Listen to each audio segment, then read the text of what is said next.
Imagina que mañana desaparecieran todos los libros de Shakespeare. 37 obras, 154 sonetos, todo borrado. ¿Qué perderíamos? Perderíamos a Romeo y a Julieta, a Hamlet y su duda, al rey Lear en la tormenta. Perderíamos más de 1700 palabras que hoy usamos sin saber de dónde vienen. Y perderíamos la pregunta más incómoda de la literatura. ¿Y si ese hombre nunca escribió nada de eso?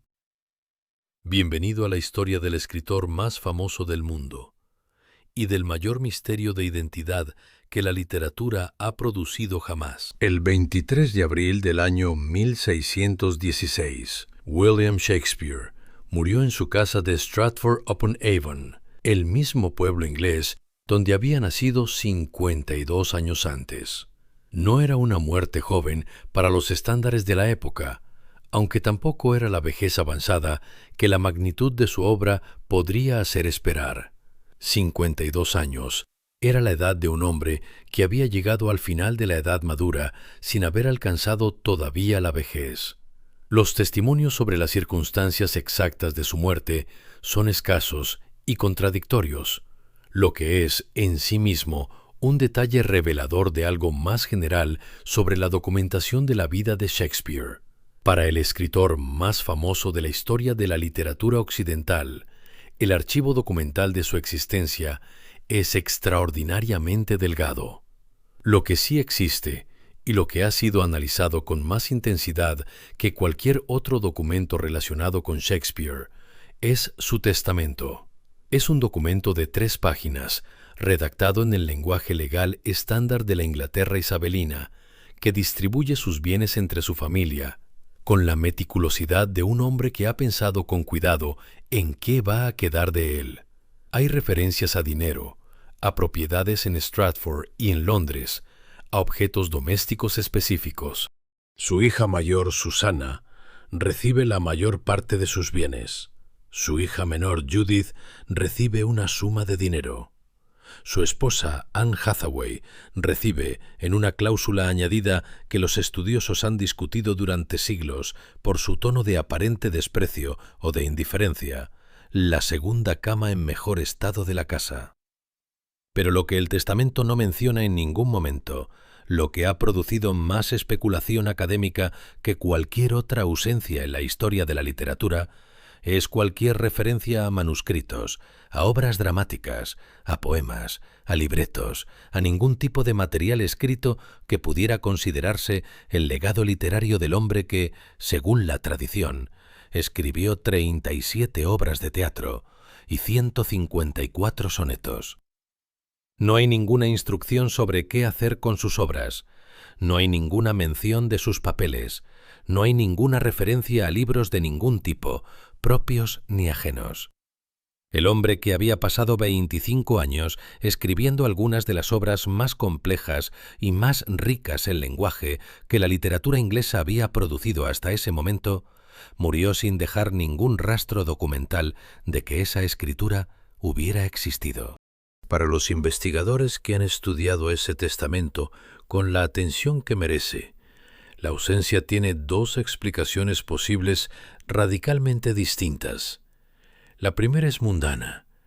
Los manuscritos de las obras teatrales eran propiedad de la compañía de actores que las representaba, no del autor individual, y Shakespeare simplemente no los consideró parte de su patrimonio personal, porque legalmente no lo eran. La segunda explicación es la que ha alimentado 4 siglos de debate académico y popular simultáneamente, que Shakespeare de Stratford no escribió las obras que llevan su nombre, que fue otra persona, y que esa otra persona tenía razones muy específicas para mantener su identidad oculta.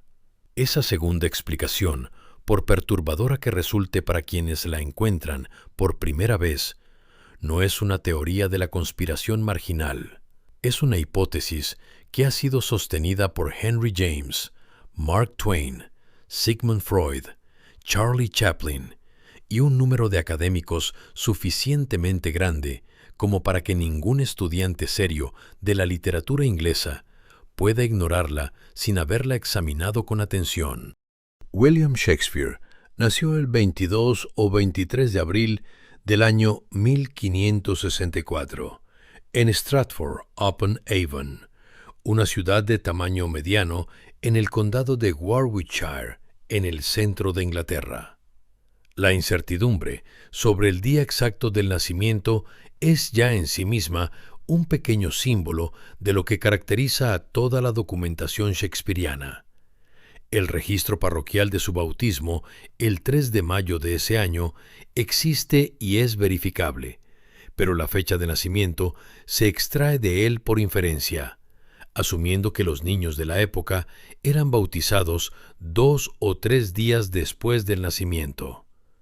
Es una inferencia razonable, pero es una inferencia, y la diferencia entre un documento y una inferencia es exactamente el tipo de distinción que importa cuando se trata de reconstruir la vida de alguien cuyos documentos directos son tan escasos.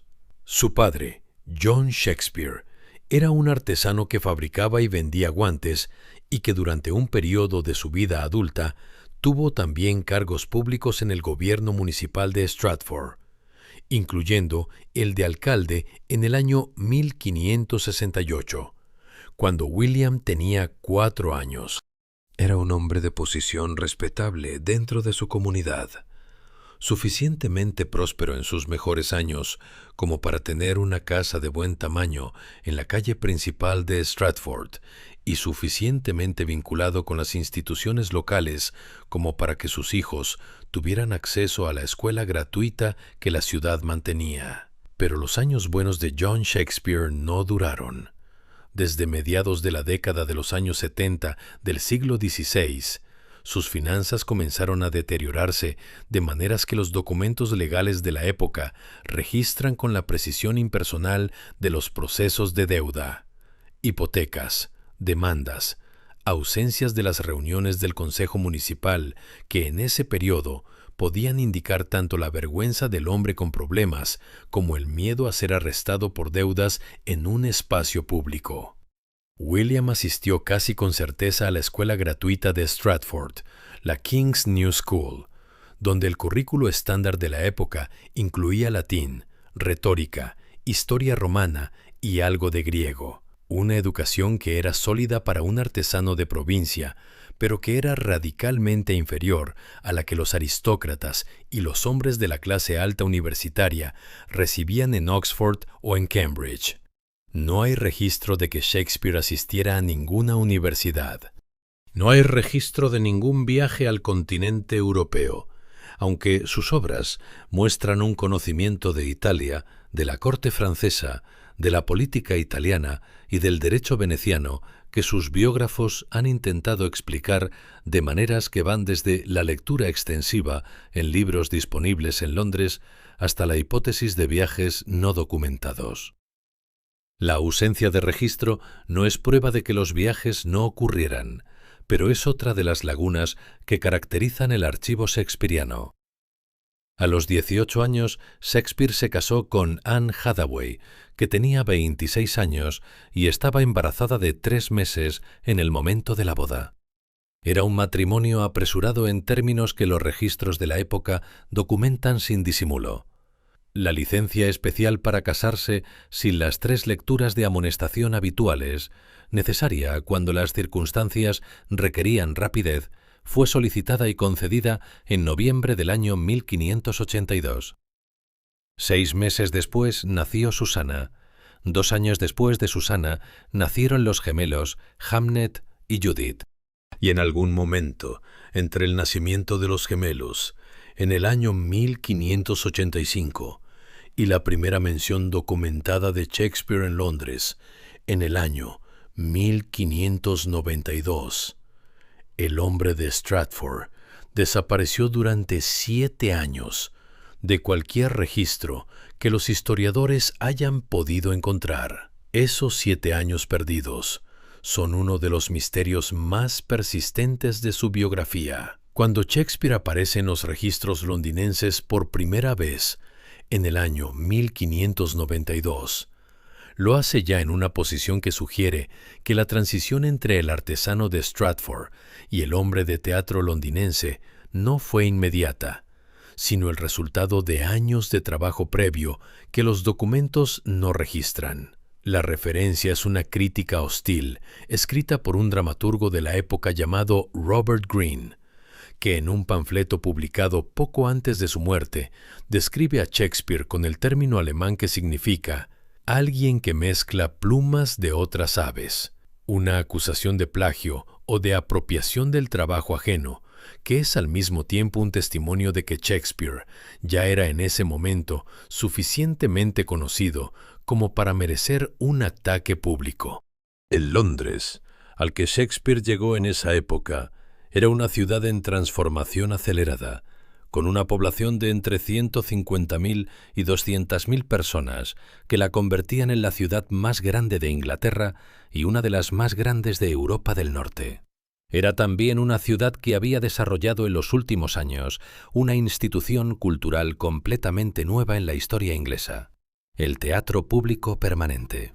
Antes de los años 70 del siglo XVI, las obras dramáticas en Inglaterra se representaban en patios de posadas, en salones de aristócratas o en los espacios que la compañía de actores itinerante encontrara disponibles.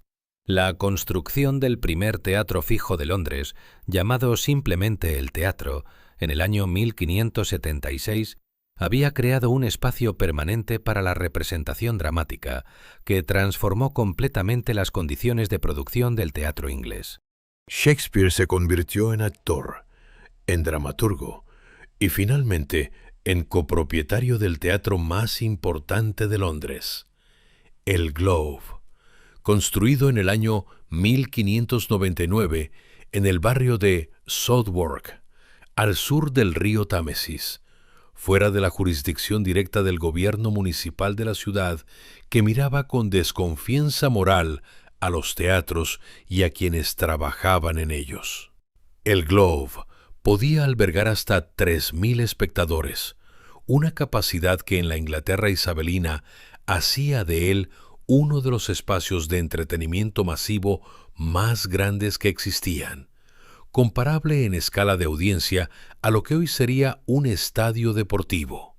Shakespeare era uno de los aproximadamente 10 accionistas de la compañía, lo que significaba que recibía una parte de los ingresos de cada representación, además de los pagos por las obras que escribía. Era una posición que lo convirtió, en el curso de los años siguientes, en un hombre suficientemente próspero como para comprar una de las casas más grandes de Stratford en el año 1597. La productividad dramática que Shakespeare mostró durante los años londinenses no tiene equivalente fácil en la historia de la literatura.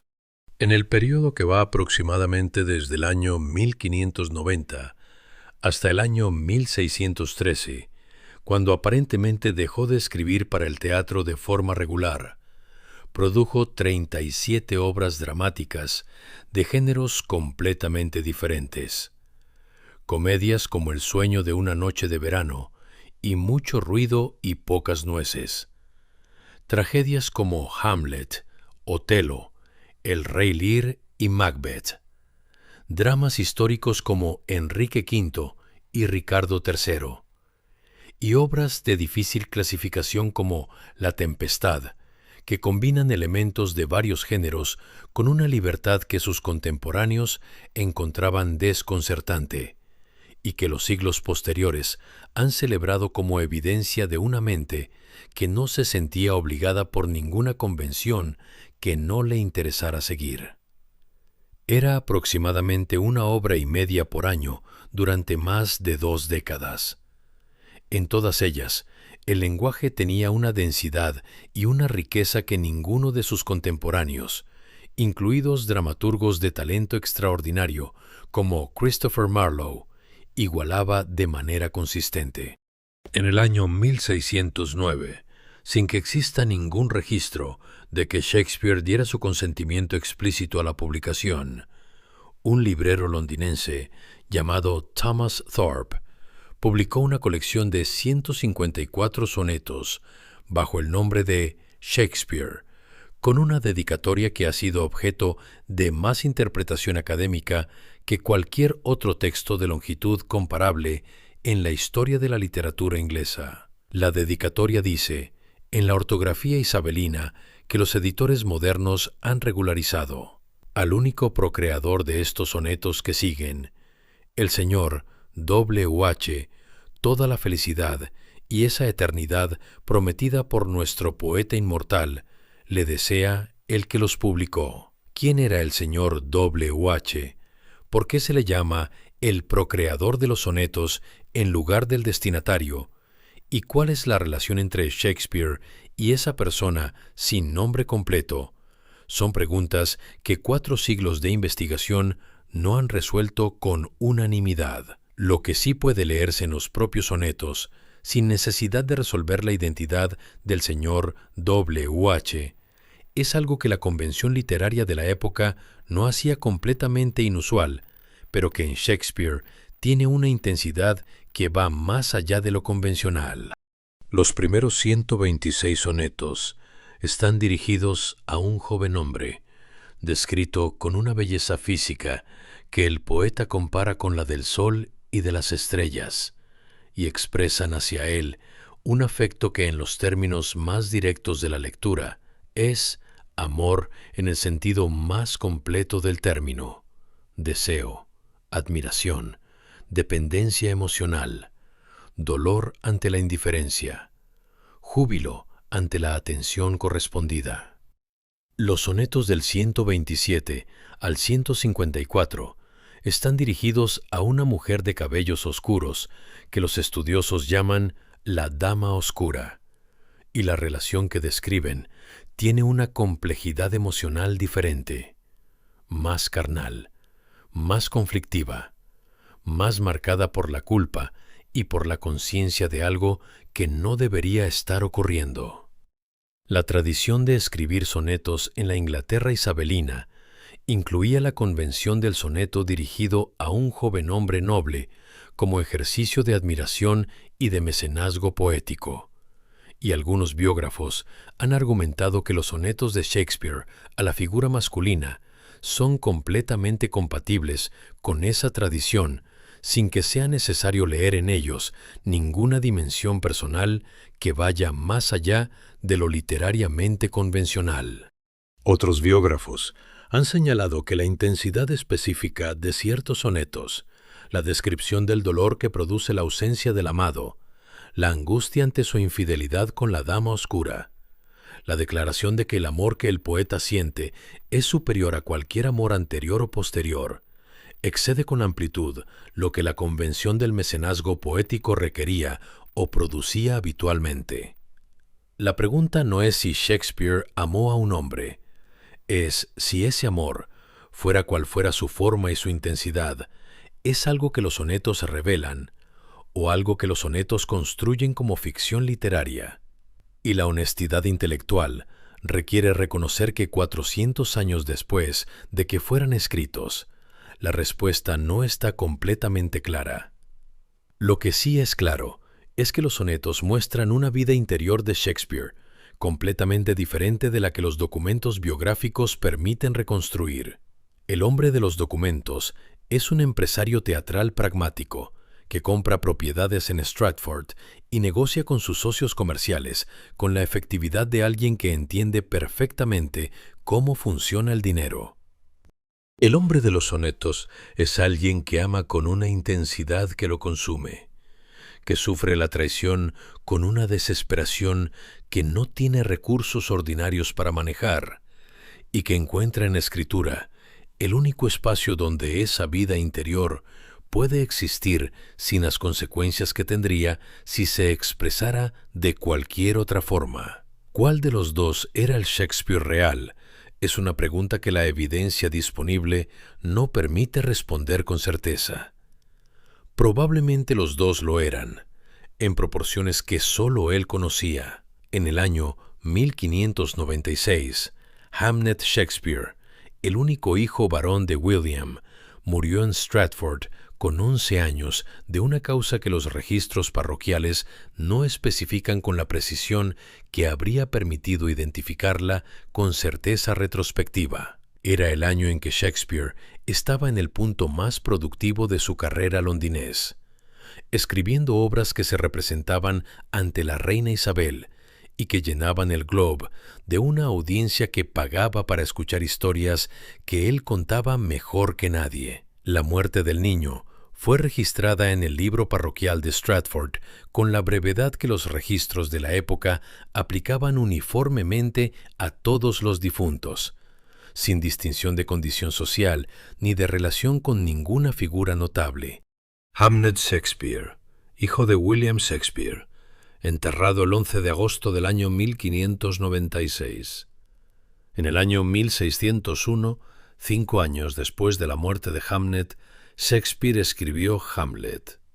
La coincidencia entre el nombre del hijo muerto y el nombre del príncipe de Dinamarca que el dramaturgo eligió como protagonista de la obra más compleja y más analizada de toda su producción no es una coincidencia en el sentido estricto del término, porque Hamlet era la adaptación de una historia escandinava preexistente, cuyo protagonista se llamaba Hamlet en las fuentes nórdicas y Hamlet en versiones anteriores inglesas. Shakespeare no inventó el nombre, pero eligió escribir esa historia específica con ese nombre específico 5 años después de que su hijo con ese nombre muriera. Esa elección es algo que los biógrafos han discutido con la intensidad de quien sabe que está ante algo significativo, pero que no puede precisar exactamente qué. Hamlet es, entre todas las obras de Shakespeare, la que más claramente parece hablar desde una experiencia emocional directa y no solo desde la imaginación dramática. El príncipe que no puede actuar, a pesar de saber lo que debe hacer, que está paralizado por una conciencia que ve demasiadas implicaciones en cada decisión, que pregunta en el monólogo más famoso de la historia del teatro occidental si es mejor soportar los golpes y dardos de una fortuna ultrajante o tomar las armas contra un mar de calamidades y, oponiéndose a ellas, acabar con ellas. Ese hombre es alguien que los lectores y espectadores de 4 siglos han reconocido como una de las descripciones más precisas de la experiencia de la parálisis intelectual ante el dolor que la literatura ha producido. El príncipe de Dinamarca llora a su padre muerto. Shakespeare había perdido a su hijo. Y 4 años antes de Hamlet había perdido también a su padre, John Shakespeare, en el año 1598. Lo que Hamlet dice sobre la muerte, sobre el duelo, sobre la traición de las personas que deberían amarnos y sobre la imposibilidad de encontrar certeza en un mundo donde las apariencias siempre mienten, tiene una profundidad que sus contemporáneos reconocieron como diferente de cualquier cosa que el teatro inglés había producido antes. El actor Richard Burbage, que interpretó el papel de Hamlet en el estreno, fue, según los testimonios de la época, capaz de reducir al público al silencio durante los monólogos más largos, con una intensidad que los espectadores de teatro del siglo XVI, acostumbrados a un ambiente de representación más ruidoso y participativo que el actual, no habrían tolerado de ningún otro actor ni de ninguna otra obra. La obra hablaba de algo que el público reconocía, aunque no pudiera identificarlo con precisión: la experiencia de perder a alguien y de seguir viviendo en un mundo que exige que uno actúe como si esa pérdida fuera manejable. La relación entre el teatro de Shakespeare y el poder político de la Inglaterra isabelina es más compleja y más peligrosa de lo que la imagen convencional del dramaturgo apreciado por la reina sugiere. Isabel I asistía a representaciones de las obras de Shakespeare y las financiaba a través del sistema de patronazgo real que protegía a la compañía de actores de Shakespeare bajo el nombre de Los Hombres del Lord Chambelán, que era el título del noble que actuaba como patrono oficial de la compañía. Pero esa protección tenía límites muy concretos, y Shakespeare los conocía y navegaba entre ellos con una habilidad que sus obras revelan cuando se leen con atención al contexto político en que fueron escritas. El episodio más peligroso de la relación entre la compañía de Shakespeare y el poder político ocurrió en febrero del año 1601, cuando la compañía fue contratada para representar una función especial de Ricardo II, una obra histórica que describía el depuesto y asesinado de un rey inglés legítimo en la víspera de la rebelión del conde de Essex contra la reina Isabel. Essex, que era el favorito de la reina caído en desgracia, había intentado organizar un golpe de Estado, y sus seguidores, aparentemente, pensaron que una representación pública de la deposición de un rey podría preparar emocionalmente a la población londinense para aceptar la deposición de una reina. El intento de golpe fracasó. Essex fue arrestado, juzgado y ejecutado, y la compañía de Shakespeare fue llamada a dar explicaciones ante el Consejo Privado de la Reina. Los actores de la compañía declararon que habían aceptado la representación por dinero, que no tenían conocimiento de las intenciones políticas de quienes les habían encargado la función especial, y que la obra era suficientemente antigua como para no haber sido escrita con ninguna referencia política a los eventos actuales. El Consejo Privado los creyó, o al menos decidió que no valía la pena proceder contra ellos en un momento en que Essex ya estaba bajo arresto y la amenaza más inmediata había sido neutralizada. La compañía continuó representando y Shakespeare continuó escribiendo, pero el episodio dejó una lección que cualquier persona en su posición habría aprendido. El teatro que tocaba temas del poder real podía en un momento de tensión política convertirse en un instrumento de consecuencias que sus autores no controlaban completamente, y esa posibilidad existía siempre en el fondo de cualquier obra que describiera reyes depuestos, traidores o el precio del poder político. Lo que resulta notable, conociendo ese contexto, es la audacia política de algunas de las obras de Shakespeare.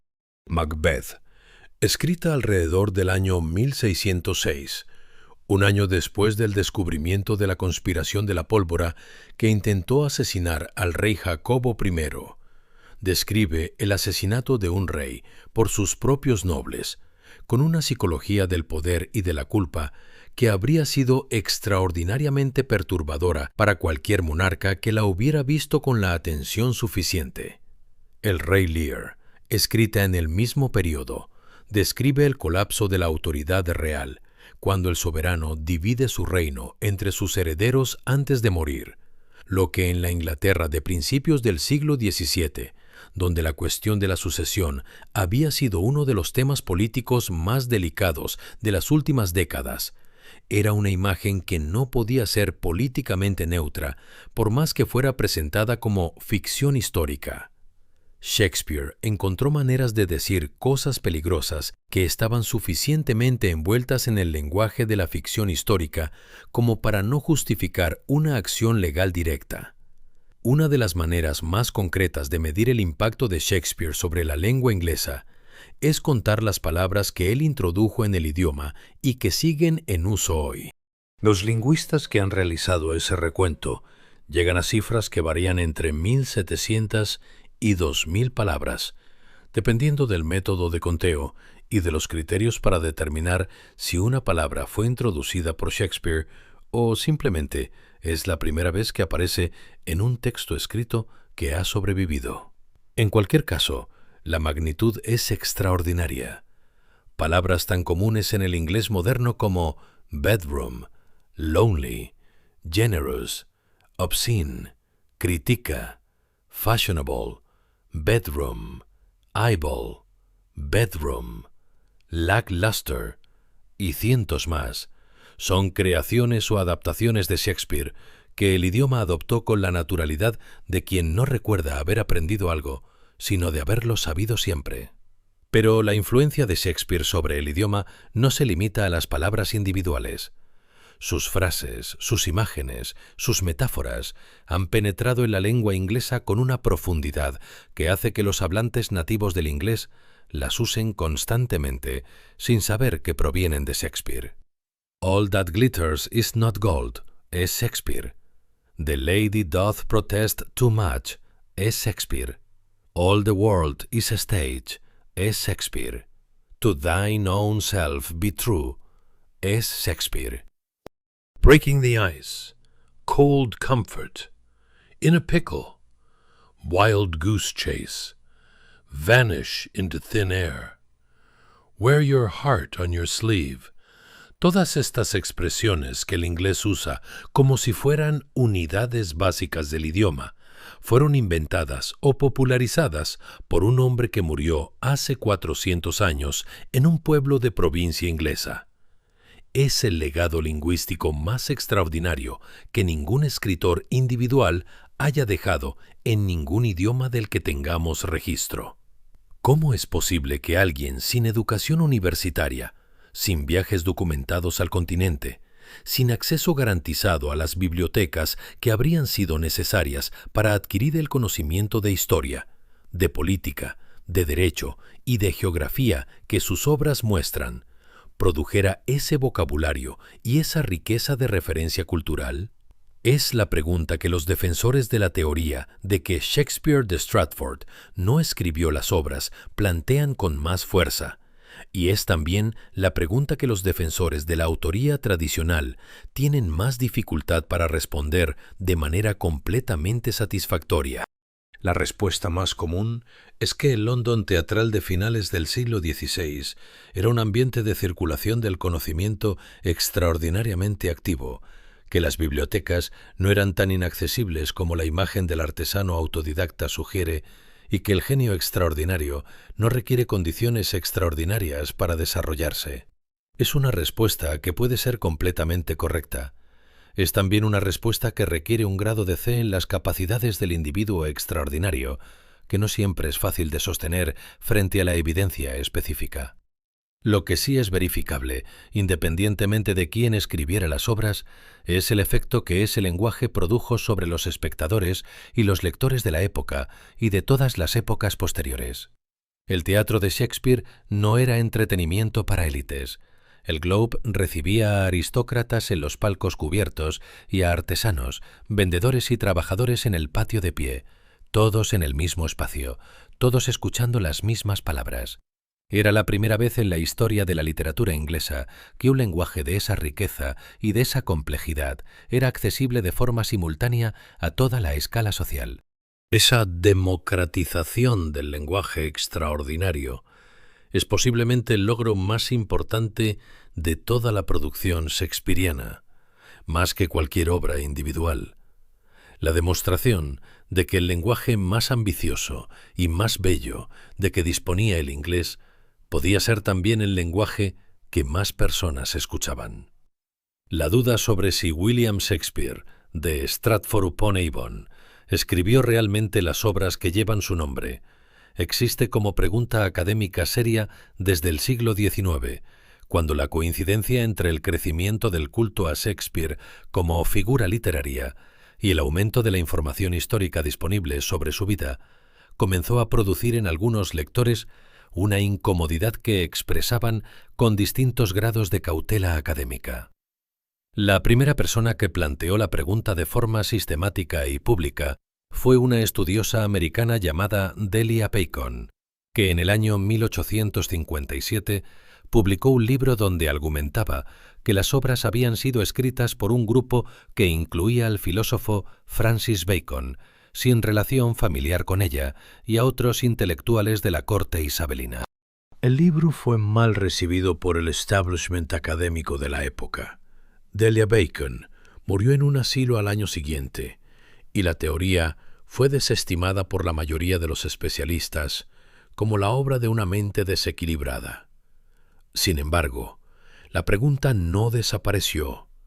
En los años siguientes, figuras de la talla intelectual de Mark Twain, que dedicó un ensayo completo al tema titulado ¿Is Shakespeare Dead?, de Henry James, que expresó sus dudas en cartas privadas publicadas después de su muerte, y de Sigmund Freud, que en El Moisés de Miguel Ángel menciona su escepticismo sobre la autoría shakespeariana de pasada, pero con suficiente claridad como para que no pueda ser ignorada, contribuyeron a mantener viva una discusión que el establishment académico prefería considerar cerrada. La posición oficial de los estudios shakespearianos es hoy la misma que era en el siglo XIX. William Shakespeare de Stratford escribió las obras. El debate sobre la autoría es una pérdida de tiempo académico, y los no especialistas que lo sostienen revelan una incomprensión del contexto histórico que explica todas las aparentes anomalías documentales. Los candidatos alternativos que los anti-stratfordianos han propuesto a lo largo de los siglos son varios, y cada uno tiene sus defensores con argumentos que no son siempre fáciles de desestimar completamente.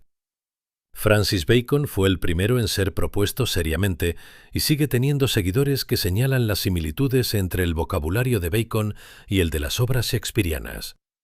Christopher Marlowe, el dramaturgo más importante de la generación anterior a Shakespeare, cuya muerte en una pelea de taberna en el año 1593 pudo haber sido en realidad una huida organizada por sus contactos en los servicios de inteligencia isabelinos, es el candidato favorito de quienes señalan que el estilo de las primeras obras shakespearianas es notablemente similar al de las obras de Marlowe. Edward de Vere, 17º conde de Oxford, es el candidato que cuenta con el mayor número de seguidores académicos actualmente, con un movimiento organizado de investigadores que han publicado libros y artículos argumentando que las obras reflejan experiencias de vida y conocimientos que solo alguien de la posición social y el historial biográfico de Vere podría haber tenido. La respuesta honesta sobre el estado de la cuestión en el siglo XXI es que la mayoría de los especialistas en literatura inglesa del período isabelino siguen creyendo que Shakespeare de Stratford escribió las obras, que las objeciones documentales tienen explicaciones razonables dentro del contexto histórico de la época, y que la teoría alternativa más elaborada, la oxfordiana, tiene problemas cronológicos graves porque De Vere murió en el año 1604, y varias de las obras shakespearianas hacen referencia a eventos posteriores a esa fecha.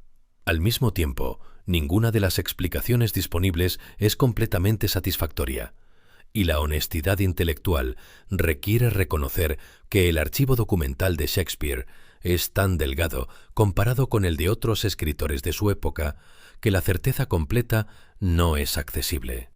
Es posible que William Shakespeare de Stratford haya sido exactamente lo que la tradición dice que fue. Es también posible que la historia del autor más famoso de la literatura occidental sea la historia de una identidad construida y que el hombre real que escribió esas obras tuviera razones muy específicas para que su nombre no apareciera en ningún manuscrito. Alrededor del año 1613, cuando Shakespeare tenía 49 años y estaba en el punto en que un escritor moderno consideraría que tiene todavía décadas de producción creativa por delante, dejó de escribir para el teatro de forma regular. La razón exacta de ese retiro, que fue anticipado en el tiempo respecto a lo que su obra previa habría sugerido como natural, es uno de los misterios menores de su biografía, aunque no uno de los menos intrigantes. No hay ninguna carta, ningún registro, ningún testimonio contemporáneo que explique la decisión. Lo que hay es el hecho. Después de La Tempestad, escrita alrededor del año 1611, y de dos colaboraciones con el dramaturgo John Fletcher en los años inmediatamente siguientes, Shakespeare dejó de producir obras nuevas y regresó a Stratford, donde vivió los últimos 3 años de su vida, con una normalidad que los documentos de la época registran con la indiferencia de quien no sabe que está documentando el final de la carrera del escritor más importante de su lengua. Lo que Shakespeare hizo en Stratford en esos últimos años es lo que un hombre de negocios exitoso de su época habría hecho. Administró sus propiedades, litigó por deudas menores, fue testigo en un proceso legal relacionado con una disputa de tierras, y participó en las conversaciones sobre un proyecto de mejora de los caminos de la región, que los registros del Consejo Municipal de Stratford documentan con la minuciosidad habitual de esos archivos. Era la vida ordinaria de un rentista provinciano de posición respetable. No hay ningún registro de que durante esos 3 años Shakespeare hablara de sus obras, de sus planes literarios, de sus relaciones con el mundo teatral londinense que había dejado atrás, ni de ningún otro tema que revelara la continuidad de la vida intelectual extraordinaria que sus obras sugieren. El silencio de los últimos años de Shakespeare en Stratford es compatible con 2 interpretaciones completamente diferentes. La primera es que el hombre que había pasado 25 años en la intensidad del mundo teatral londinense necesitaba el descanso de la vida tranquila de provincia y lo disfrutó sin sentir la necesidad de documentarlo para la posteridad, porque la posteridad no era algo en lo que los contemporáneos del siglo XVI pensaran de la misma manera en que los artistas de siglos posteriores aprendieron a hacerlo. La segunda es que el silencio de Stratford es la continuación natural de la discreción que había caracterizado toda la vida de Shakespeare, un hombre que nunca habló públicamente de su trabajo, que no dejó cartas literarias, que no discutió sus obras con ningún contemporáneo en términos que fueran registrados, que simplemente existió y produjo sin el aparato de la explicación pública que los escritores de siglos posteriores desarrollarían como parte de su identidad profesional. En cualquiera de los 2 casos, lo que el retiro a Stratford confirma es algo sobre la relación de Shakespeare con la fama que resulta radicalmente moderna en su desapego. Era un hombre que había construido la reputación más sólida del teatro inglés de su época y que la dejó sin aparente nostalgia para volver a ser el hijo del artesano de guantes en el mismo pueblo donde había nacido. Si eso refleja una indiferencia genuina ante el legado, o si refleja la certeza de que el legado ya estaba suficientemente consolidado para no necesitar más atención, es algo que las fuentes no permiten determinar. Lo que sí está documentado es que cuando murió, 3 años después de ese retiro, ninguno de sus contemporáneos literarios en Londres publicó ningún poema de duelo, ningún ensayo sobre su importancia, ningún homenaje público que reflejara la magnitud de la pérdida. Eso no ocurriría hasta 7 años después de su muerte, cuando sus compañeros de compañía publicaron la primera edición de sus obras completas, en el año 1623. El testamento de Shakespeare, redactado en enero del año 1616 y revisado en marzo del mismo año, pocas semanas antes de su muerte, es un documento que los biógrafos han examinado con más atención de la que cualquier otro testamento de un escritor de esa época ha recibido, y no solo por las ausencias que ya hemos mencionado. Hay también presencias que resultan significativas. El testamento es extraordinariamente detallado en lo que respecta a la distribución de dinero, plata, joyas y propiedades inmobiliarias entre los miembros de su familia, pero es casi completamente silencioso sobre los aspectos de su vida que la posteridad considera más importantes. La cláusula más famosa del testamento y la que más tinta ha hecho correr en 4 siglos de especulación biográfica es la que se refiere a su esposa Anne. En una revisión añadida a la versión original del documento, Shakespeare dejó a Anne Hathaway su segunda cama en mejor estado, con todos sus accesorios. Era una referencia tan específica y tan aparentemente mezquina que los lectores desde el siglo XVII en adelante han intentado interpretarla de maneras que varían desde el insulto deliberado hasta el gesto romántico. La interpretación del insulto señala que en la Inglaterra isabelina, la mejor cama de la casa era la que se guardaba para los huéspedes, y que la segunda cama era la que usaban los propietarios de la casa habitualmente, con lo que dejársela a Anne sería dejarle la cama matrimonial, un gesto de afecto conyugal disfrazado en el lenguaje árido del testamento. La interpretación del insulto señala que dejar a la esposa únicamente una cama en un testamento donde se distribuyen sumas de dinero considerables entre otros beneficiarios es una forma de marginación que habla de una relación que nunca fue lo que debería haber sido. La verdad sobre la relación entre Shakespeare y Anne Hathaway es tan inaccesible como la verdad sobre casi cualquier otro aspecto de la vida privada del dramaturgo. Lo que los documentos muestran es que Shakespeare pasó la mayor parte de sus años productivos en Londres, a una distancia de más de 150 kilómetros de Stratford, y que los registros de sus visitas a la familia durante esos años son escasos o inexistentes en los archivos disponibles. No es una prueba de indiferencia. Los hombres de negocios del siglo XVI pasaban meses fuera de sus hogares como condición ordinaria de su trabajo, y la ausencia de documentación de las visitas no significa que no las hubiera. Pero tampoco es la imagen de una vida conyugal que la distancia no hubiera complicado.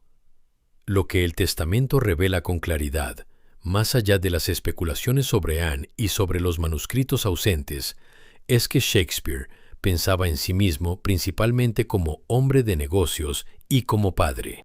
Las disposiciones más elaboradas del documento están destinadas a garantizar que su propiedad más importante, la casa grande de Stratford, llamada New Place, permaneciera en la familia a través de su hija Susana y de sus descendientes. Era el pensamiento del hombre que había llegado del pueblo y que había construido en el pueblo la posición que su padre no había podido mantener. La casa grande, las tierras, el respeto de la comunidad local. El teatro era el instrumento que había hecho posible esa posición. Las obras eran el trabajo. New Place era el resultado. Y New Place era lo que el testamento protegía con más cuidado. 7 años después de la muerte de Shakespeare, en el año 1623, dos de sus compañeros de compañía, John Hemmingis y Henry Condell, publicaron una colección de sus obras dramáticas que los estudiosos conocen como el Primer Folio. Era un volumen de casi 900 páginas que contenía 36 de las 37 obras que hoy se atribuyen a Shakespeare, con la excepción de Pericles, que fue incluida en ediciones posteriores, y que fue el primer intento sistemático de preservar la producción dramática de alguien a quien sus editores describían en el prefacio como el alma de la época, el aplauso, el deleite, el asombro de nuestro escenario. Era un homenaje póstumo que Shakespeare nunca supo que iba a recibir, y que, irónicamente, es el documento más importante para el conocimiento de su obra. Sin el Primer Folio, 18 de sus 37 obras habrían desaparecido completamente, porque solo se conocen por esa edición y no por ninguna publicación anterior. El Primer Folio fue impreso en una tirada que los especialistas estiman entre 500 y 1000 ejemplares. De esos ejemplares, 235 han sobrevivido hasta hoy en colecciones públicas y privadas de todo el mundo, lo que lo convierte en el libro más estudiado y más valorado de la literatura inglesa. Cuando uno de los ejemplares completos sale al mercado, que ocurre raramente, su precio alcanza varios millones de dólares, lo que lo convierte también en el libro más caro que se vende regularmente en el mercado de antigüedades. El último ejemplar vendido en subasta pública lo fue en el año 2020 por casi 10 millones de dólares. Pero la historia del Primer Folio es también la historia de una preservación que estuvo a punto de no ocurrir. Los manuscritos originales de las obras, aquellos que el testamento no mencionaba, no sobrevivieron. Lo que Hemmings y Condell usaron para preparar la edición fue una combinación de copias teatrales, de ediciones en cuarto que habían sido publicadas antes de la muerte de Shakespeare con distintos grados de fidelidad al texto original y posiblemente de notas tomadas durante las representaciones por personas que no tenían autorización para copiar las obras. El resultado es un texto que los filólogos modernos consideran fiable en sus líneas generales, pero imperfecto en muchos detalles, con variaciones entre diferentes ediciones del mismo texto que, en algunos casos, producen significados radicalmente diferentes de una versión a otra. El Hamlet que leemos hoy no es idéntico al Hamlet que Shakespeare vio representar en el Globe. es la mejor aproximación disponible a ese texto, reconstruida a partir de fuentes imperfectas, por editores que hacían lo mejor que podían con lo que tenían. La paradoja final de la historia del primer folio es que la inmortalidad de Shakespeare fue en gran medida accidental. Si Hemmings y Condell no hubieran decidido publicar la colección, si el fuego que destruyó el Globe en el año 1613 hubiera ocurrido antes de que se hicieran suficientes copias de las obras, si la revolución puritana que cerró los teatros ingleses en el año 1642 hubiera llegado 50 años antes, en cualquiera de esos escenarios, la mayor parte de la obra de Shakespeare habría desaparecido. El escritor más importante de la literatura inglesa llegó a la posteridad por una cadena de casualidades que ningún plan deliberado habría podido garantizar mejor. Era exactamente el tipo de final que las obras de Shakespeare, con su insistencia en los caprichos de la fortuna y en la fragilidad de todo lo que los seres humanos construyen, habrían podido haber predicho. 400 años después de su muerte, Shakespeare no es simplemente el escritor más famoso de la historia de la literatura occidental. Es algo más específico y más perturbador. Es la persona que más ha contribuido a definir cómo los seres humanos de habla inglesa y a través de la influencia de la cultura anglosajona sobre el mundo moderno, los seres humanos de muchas otras lenguas, piensan sobre el amor, los celos, la ambición, la traición, el poder, la locura y la muerte. Cuando un hablante de inglés busca las palabras para describir la experiencia de amar a alguien que no le corresponde, las palabras que encuentra disponibles en su idioma fueron en parte creadas o popularizadas por Shakespeare. Cuando intenta describir la experiencia de querer hacer algo y no poder, la figura de Hamlet está ahí, estructurando la descripción antes de que el hablante sepa que la está usando.